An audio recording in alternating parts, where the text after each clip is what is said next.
உத்தரப்பிரதேசத்தின் கோரக்பூரில் உள்ள சித்தார்த் நகரில் வாட்டர் டேங்கில் 2 சிறுவர்கள் விளையாட்டுத்தனமாக ஏறியுள்ளனர்.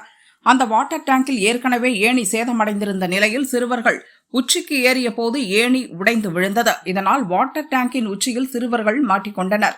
சிறுவர்களின் அலறல் சத்தம் கேட்டு பொதுமக்கள் கூட்டம் கூடியது. பெற்றோர்கள் போலீஸ் உதவியை நாட விஷயம் மாவட்ட நிர்வாகம் மூலம் முதலமைச்சர் அலுவலகத்துக்கு சென்றது.